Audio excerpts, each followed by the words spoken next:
die paar verse saam lees.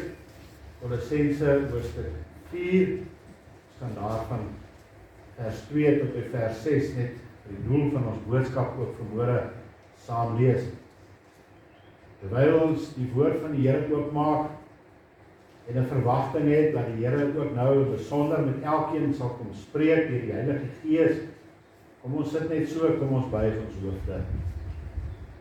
Ons wonderlike Hemelse Vader, dis 'n groot voorreg en 'n eer om so in die teenwoordigheid van 'n heilige God te kan wees. En dis wanneer ons in die teenwoordigheid van God kom, dat ons tekortkominge, ons swakhede en al ons onbevoegdheid ook besef. En Here, dat ons ook nou ons harte sal oopstel vir hierdie kosbare woord, en soos dit ook dan voorberei is, en dat ons dit sal verstaan. Dankie dat ons as gemeente ook in hierdie oggend saam kan bid vir elke naam wat ook daar op ons gebedslys is, vir elke saak wat daar op die gebedslys is. En Here, dat ons nie moeg sal word om vir mekaar te bid nie. Kom herinner ons gereeld aan sake om te bid voor. Baie dankie dat ons hierdie gemeente vanmôre by mekaar kan kom in 'n gebou wat U vir ons gegee het, wat U self in stand hou, en dat U kinders ook dan hier in liefde rondom die gemeenskap van die heiliges kan wees. Ek glo, Here, dit is die bedoeling ook met 'n erediens, en dit is wat die woord ook vir ons leer van aanbidding, om daardie las wat die wêreld op ons laai, hier te kom afhaal. En daarom is ons vanmôre ook hier by mekaar, en ook 'n verwagting in ons harte. Here, kom, maak hierdie harde harte, sagte vleesharte, hierdie hardkoppigheid, hierdie eie wysheid, dit wat ek in myself bereik, kom breek dit af, Here, sodat ek aan die voete van Jesus kan gaan sit, en by Jesus vervul kan word. Dankie dat ons kan bid, Here, vir hierdie sake. Dankie dat ons kan bid as 'n gemeente, Here, vir siele wat nog buite staan. Daar is 'n bussie met name in, bekommerde kinders van U, wat bekommerd is oor 'n geliefde, of dalk 'n familielid. En daarom wil ons vir daardie name en daardie bussie kom bid, Here. Ons kom stort dit voor U uit, sodat U genadig sal wees, om ook daardie mense aan te raak, met die reddende regterhand van die Here Jesus Christus. Ons wat U kinders is, Here, dat U vir ons sal aanraak, ook in ons hart en ons gedagtes, sodat ons met die motiewe, die gesindheid van Jesus, ook dan die mensdom gaan bedien. Baie dankie dat ons vanmôre op hierdie oomblik kan stil word voor U, en U wat nou met ons gaan kom praat. Ons loof U wonderlike naam. Amen. Skriflesing uit Kolossense hoofstuk 4, en ons gaan van verse 2 af gaan ons saam lees. Volhard in gebed en waak daarin met danksegging, en bid tegelykertyd ook vir ons, dat God vir ons die deur van die woord mag open, om te spreek met die verborgenhede van Christus, of van die verborgenhede van Christus, waarvoor ek ook in boeye is. Dat ek dit openbaar kan maak, soos ek dit behoort te spreek. Handel in wysheid teenoor die wat buite is, en koop die tyd uit. Laat julle woord altyd aangenaam wees, met sout besprinkel, sodat julle kan weet hoe julle iedere een moet antwoord. Net tot sover uit die woord van die Here ook vir ons lees in die boodskap vanmôre. Ek wil die aandag fokus daarop verse 3, waar daar staan, bid ook vir ons, dat God vir ons die deur van die woord mag open, om te spreek van die verborgenheid van Christus. Die apostel Paulus, wat hierdie brief skrywe aan 'n gemeente wat in die dorpie Kolosse is. En hy begin hierdie laaste hoofstuk van sy brief aan hulle om te sê, bid ook vir ons, dat God vir ons die deur van die woord mag open, om te spreek van die verborgenhede van Christus. Ek wil hieruit met die deel, die gedagtes, soos die Here het op my hart gelê het, gebed vir die erediens. Vir enige iets wat ons graag wil aanpak in die lewe, moet ons goeie beplanning doen. Want anders staan die kans daar, dat dinge baie vinnig kan skeefloop. Dink net as jy vakansie wil gaan hou, dan begin jy al voor die tyd beplan, dis maar hoe dit daar by my werk, en ons besluit waarheen ons wil gaan, ons gaan kyk hoeveel dit ons gaan kos, en ons beplan hoe ons daardie fondse gaan hê, om dit te kan dan gaan betaal, ons beplan watter tyd van die jaar ons graag wil gaan, en ook dan hoe ons die roete wat ons gaan ry om daarby uit te kom. En so is daar beplanning vir elke ding wat ons aanpak in die lewe. My sou laat dink aan toe ons vroeër in die jaar, hier in die middel van die jaar, die kerk se binnekant bietjie opgeknap het ons al verlede jaar aan die einde van die jaar daaroor begin praat as die kerkraad, en ons gaan kyk wat is nodig, en daar was baie gesprekke gewees, en ons het in die vergaderings daaroor gepraat, en ons moes deeglike beplanning begin doen het, van wat ons wil doen. Maar saam met hierdie beplanning was daar ook gebede gewees, baie gebede gewees, om saam met die beplanning te gaan. Nou baie keer hoor ek mense sê, dat hulle was Sondag by die kerk in die erediens, maar weet jy, daardie boodskap het niks vir my beteken nie. En dit kan een van twee dinge wees, dat daardie prediker 'n nikszeggende boodskap gebring het nie. En dit kan gebeur. Of, dat ek kerk toe gegaan het, met 'n onvoorbereide hart. Ek het myself nie voorberei, om na hierdie erediens te gaan nie. Om daardie boodskap te gaan kry, wat God vir my wil gee nie. Daar was nooit in die week gebid, vir Sondag se erediens nie. Daar is baie beplanning, wat ingaan, om die erediens suksesvol af te handel. Baie van ons weet nie is alles wat agter die skerms gebeur nie. Maar elke lidmaat is verantwoordelik met die beplanning en die voorbereiding deur om te bid vir die erediens op 'n Sondag. Want gebed is die grondslag van alle voorbereiding en van alle beplanning. Dis waar die Here vir ons insig gee. Dis waar die Here vir ons wysheid wil kom gee. Dis waar hy ons gedagtes wil oopmaak, sodat ons alles kan sien wat nodig is. Dis nie net die prediker se plig om te bid vir die erediens nie, maar die hele gemeente moet bid vir die erediens. Want die erediens is daardie hoogtepunt in ons geestelike wandel met God. Dit moet in elkeen van julle se harte daardie hoogtepunt van die week wees, om hiernatoe te kom, om te kan kom hoor wat God vir u wil sê. Ons behoort so uit te sien na die Sondag erediens, dat ons meer kan wag om daar uit te kan kom nie. En daarom moet ons ernstig bid vir die erediens. U moet al op 'n Maandag begin bid vir die Sondag se erediens. Want deur te bid vir die erediens, kom werk die Here in ons harte, en hy kom wek daai begeerte uit, om Sondag daar te wees. In hierdie paar verse van die apostel Paulus, wat hy in daai gemeente in Kolosse geskryf het, is daar 4 gedagtes rondom gebed vir die erediens, wat ek vanmôre vir u wil kom voorhou. Gebed vir die erediens.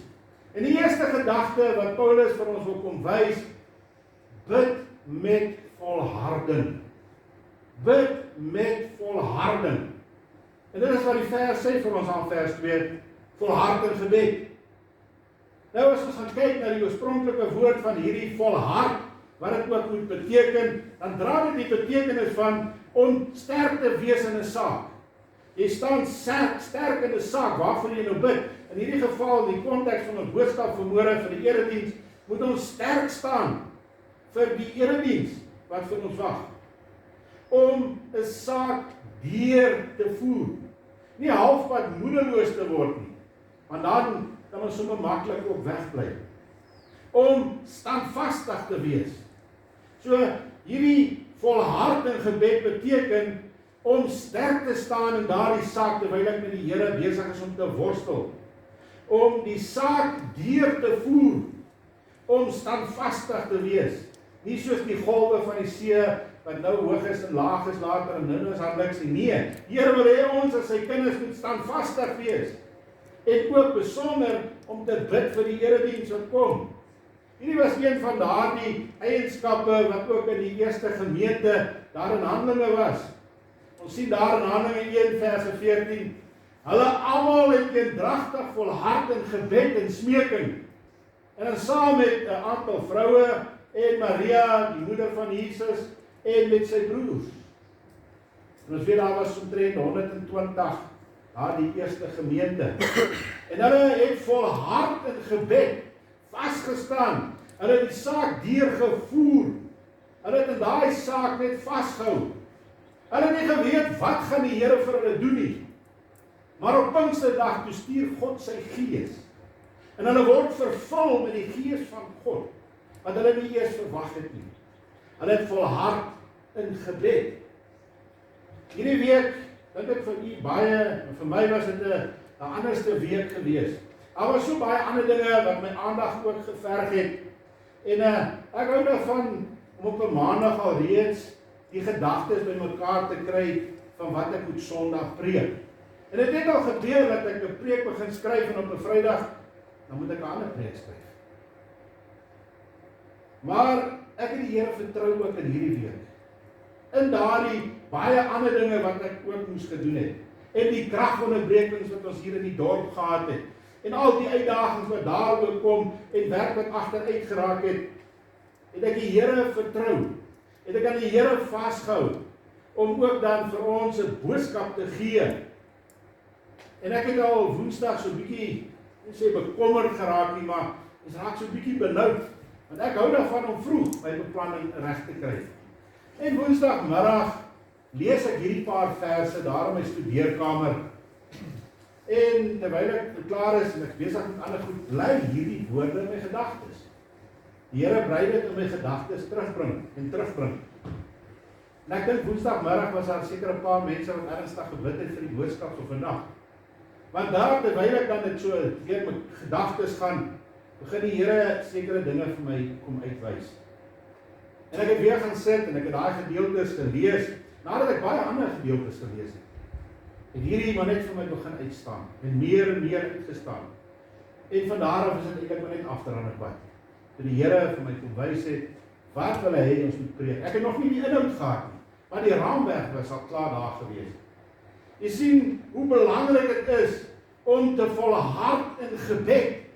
En dit kan ons in enige saak in ons lewens doen, om te volhard in gebed, nie moedeloos te word, terwyl ons bid vir die Here as ons nie dadelik 'n antwoord kry nie.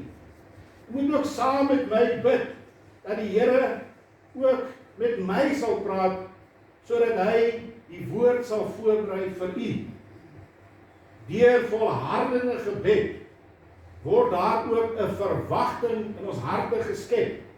Daar word 'n opgewondenheid opgewek in ons, om juis dan hier te kan wees. Dan kom ons nie uit dwang nie. Dan moet ons nie skuldig voel, omdat die wet van die Here sê ek moet Sondag by die kerk. Nee, Daar is gebid en die Here het in my hart gewerk. Ek wil graag daar wees. Here, ek het U gevra vir 'n woord. Ek wil kon hoor wat U vir my sê. Bid met volharding. Bid deur, sodat die Here met ons kan kom praat. Die tweede wat die apostel Paulus hier vir ons uitlig, bid met 'n dankbare hart. Liewe vriende, as daar nie dankbaarheid in my hart is nie, kan ons net so wel ophou bid. Terwyl ons besig is met volhardende gebed, moet daar 'n dankbaarheid wees. Dit is wat die apostel Paulus sê daar in vers 2, waak daarin met danksegging. Die ander vertaling sê, wees daarby waaksaam en dankbaar. Ons het soveel om voor dankbaar te wees. Ons het baie om dankbaar te wees. Maar ons is so gefokus op die negatiewe en wat die wêreld na ons toe gooi, dat ons vergeet van die positiewe wat die Here vir ons gee. Ons is so naam besig met mekaar, om mekaar af te trek, as dit ons mekaar opbou in die geloof. Dankbaarheid is die gesindheid in my hart, wanneer ek na God toe gaan in gebed. Gaan nie oor my, dit gaan oor God se wil op aarde. Dankbaarheid loop altyd hand aan hand met waaksaamheid. Julle vriende, ons moet so waak oor ons gedagtes, oor ons woorde, wanneer ons bid. Daar is al soveel mense seer gemaak, as gevolg van dit wat uit my mond uitgegaan het, terwyl ek gebid het. Want ek bid uit myself uit my hoogmoed uit. En mense kry seer, omdat mense nie die eer aan die Here wil gee in gebed nie. Ons sien daar in Kolossense 1 vers 3, ons dank God, die Vader van ons Here Jesus Christus, altyd as ons vir julle bid. Daar is gebid vir hierdie gemeente van Paulus hulle se kant af. Maar hy sê, ons dank God die Vader, deur Jesus Christus, wanneer ons vir julle bid. Paulus beskryf sy dankbaarheid elke keer wanneer hy vir iemand bid. Daar is hierdie diepe nederigheid voor God. Here, dankie vir wat U vir my doen. Paulus het nie 'n maklike lewe gehad nie. Maar Paulus het gedank vir die Here vir dit wat hy gedoen het en kon gedoen het. Dankbaarheid beteken om sorgsaam te wees en opmerksaam te wees en getrou te wag op die Here. En daarom moet ons wag. Weet jy, dis iets wat ek baie vroeg in my bediening moes geleer het.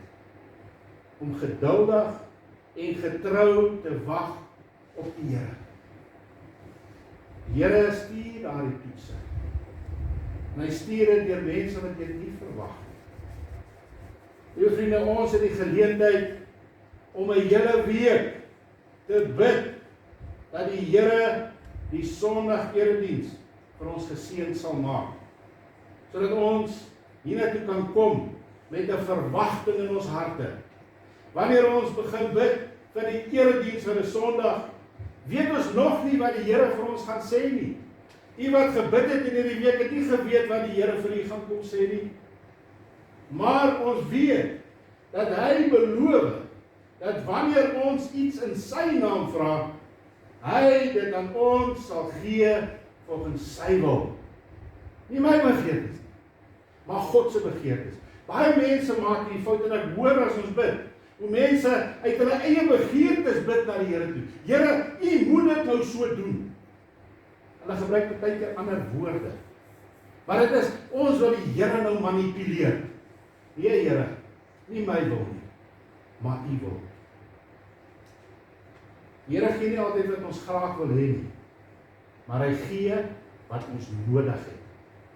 En danksegging dra daardie betekenis van om vrylik te gee. Vrylik net te gee. Deur gebed gee ons aan God die eer vir wat ons gaan ontvang. Daai seëninge.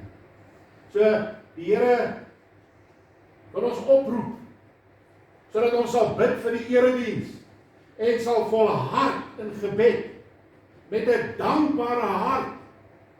En dan kom Paulus, nou gee hy 2 voorbeelde van spesifiek waarvoor ons moet bid. Waarvoor moet ons spesifiek bid vir die erediens? En hy sê daar, bid vir die prediker. Bid vir die een wat die woord van God moet bring. Hy sê daar in vers 10, bid tegelijkertijd ook vir ons. Die doel van gebed vir die erediens is juist dat God deur sy woord met ons elkeen sal kom praat. En dit begin om te bid vir die prediker, want dit is die een wat die woord moet gaan bring na die mense toe. Nie sy eie gedagtes nie, maar dit wat God vir ons wil sê. Gebed moet altyd doelgerig wees. Om net in die algemeen te bid, is nie altyd sinvol nie. Deur doelgerigte gebed spreek ons spesifieke behoeftes aan. Ons bid vir siele, waar? Daar is 'n busie, hy staan gewoonlik op die tafel. Ons bid vir daardie siele wat daar binnekant is. Here, ons bid vir die mense wat swaar kry in die dorp. En dan so klaar gebid en dan ek ons waar ons kan help. Deur te bid vir die prediker, bid ons in die werking van die Here, deur die woord wat hy vir moet openbaar, sodat ons ook daardie woord kan kry. Deur te bid vir die prediker, bid ons in werklikheid dat God deur die prediker ons behoeftes sal aanspreek. Ek waar gaan dit heen? Volhardende gebed, waak in gebed, dankbaarheid in gebed, bid vir die prediker, sodat ons behoeftes aangespreek kan word. Nie my begeertes, my wil nie, maar my behoeftes. Ons moet eers bid, dat die prediker insig sal ontvang, dat hy die woord van God vir hom oopgemaak sal word, sodat hy daardie verborgenheid of daardie geheimenisse van Christus sal ontdek in die woord. Daarom sê verse 3, bid tegelijkertijd vir ons, dat God vir ons die deur van die woord mag open, om te spreek van die verborgenhede van Christus. Elke mens wat tussen God en mens staan, het 'n verantwoordelikheid om die verborgenhede van Christus openbaar te maak.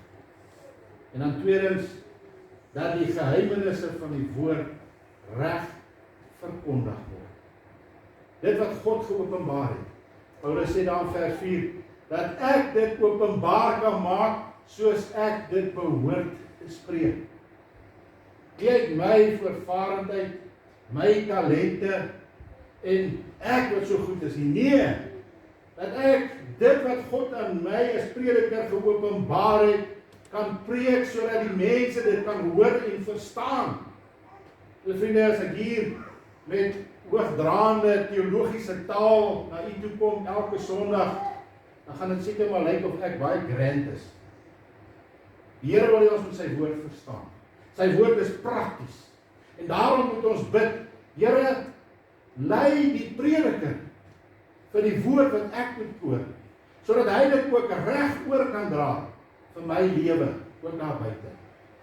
Die laaste gedagte wat ons hier sien, bid vir jouself. Bid vir jouself. Paulus het nie een keer gesê bid vir ander mense nie. Nou bid ons vir onsself.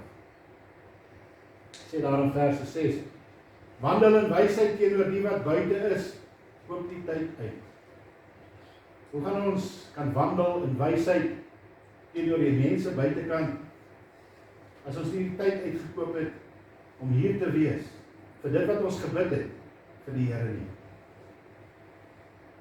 Liewe vriende, nou bid ons vir onsself, dat die Here ons eie harte sal aanraak, dat ons met daardie gesindheid sal kom van die Here Jesus Christus en verander sal word, om God se wysheid te kry, sodat ons na buite toe kan gaan. En ek het so gewonder, en daar het die Here met my baie kom praat, hoe praat ek daar buitekant met mense wat buite is? As ander vertaling wat sê, tree met wysheid op teen die mense wat nog buite die gemeente is. Hoe tree ons op? Met watter wysheid tree ons op? Verse 6 gaan Paulus verder, hy sê, laat julle woorde altyd aangenaam wees, met sout besprinkel.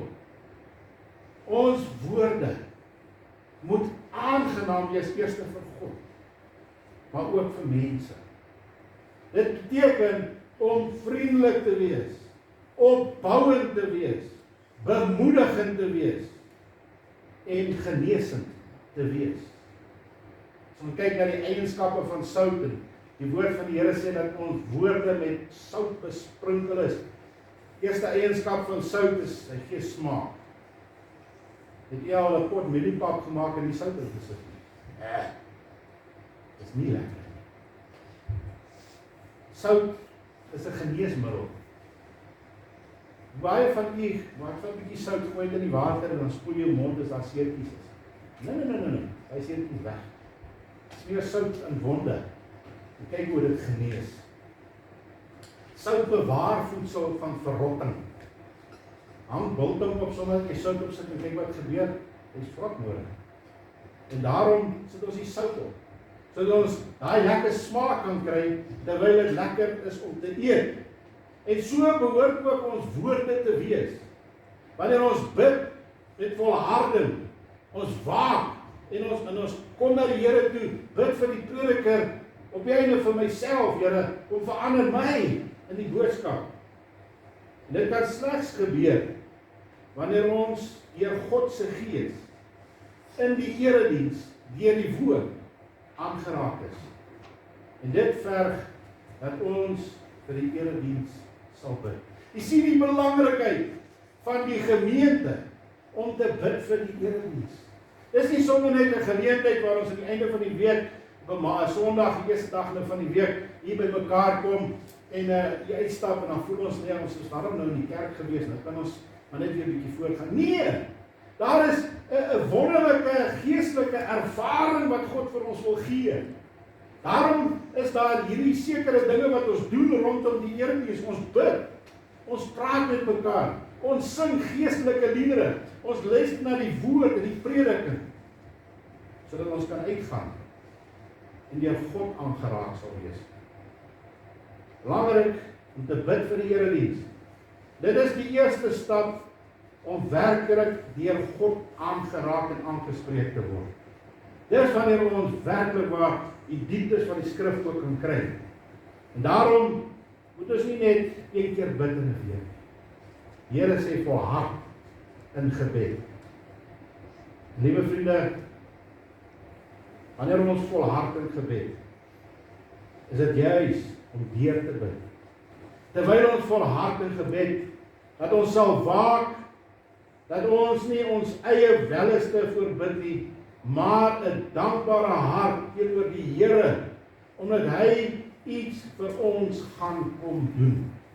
En onthou toe ons net in die kweekskool ingestap het, toe kom een van die 4-jaars, en ons praat so oor die jaar wat voorlê, en sê hy, vir 3 jaar, het die Here so wonderbaarlik voorsien.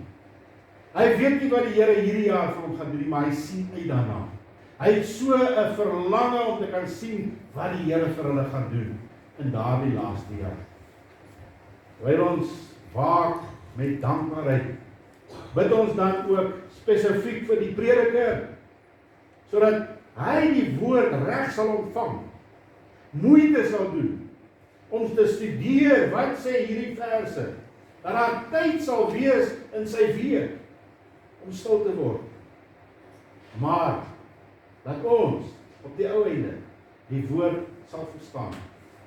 Die uitdaging is dat ons onsself voortdurend ook sal herinner om te bid vir die erediens deur die week. Maar terwyl ons bid, om nie net weg te bly nie. Wat dan wat ek bid vir die Here, nou is ek nie daar om daai seëninge wat ek vir die Here gevra het te ontvang nie. Op die ou einde is dit u en ek wat dan baat en ook dan die seëninge van God daaruit put. Wanneer ons bid, deurbid, hier is en luister na wat God vir my wil doen. Mag die Here u ook kom seën deur die woord, deur u gebede vir die erediens, en dat u ook sal hoor wat die Here op sy Vaderhart het. elkeen van u. Mag die Here u so kom seën, ook in hierdie gebed. Amen. Here, baie dankie vir die woord van die apostel Paulus, wat hierdie paar woorde gegee het vir 'n gemeente, en wat ons vanmôre ook dan kon behandel het, en dan ook so kon aanvaar het. Dankie vir die seëninge vir elkeen van ons daarop. Here, ons dank nou dat ons ook van hier af met mekaar uit kan gaan. Ons bid vir die kuiertjie daar in die saal, dat ons 'n lekker koffie sal drink, vir die dames wat hier in die kerk dan nou 'n vergadering gaan hê. Ons bid ook die Here se seën ook daarop toe, vir insig en vir wysheid, en dan ook vir kundigheid, soos wat U dit in ons harte kom lê, om ook daardie sake sinvol te bespreek, en ook dan besluite te sal neem volgens U wil. Baie dankie dat ons dan ook so kan die dames aan U afdra, of opdra, wat U vir ons gegee het ook in die gemeente. Dankie Here vir al hulle gebede deur die jaar, en dat U ook dan deur hulle ons seën. Ons bid Here vir, wanneer ons hier met mekaar uitgaan, waar ons in die wêreld ingaan, waar ons betrokke gaan wees, Here, ons het U so nodig. En daarom weet ons kan opkyk na U. Ons kan die woord optel, ons kan lees, ons kan bid. Die Heilige Gees sal ons lei, maar dat ons ook hier sal by mekaar kom, om net meer en meer van U te leer. Ons bid dit in Jesus naam. Amen. Amen.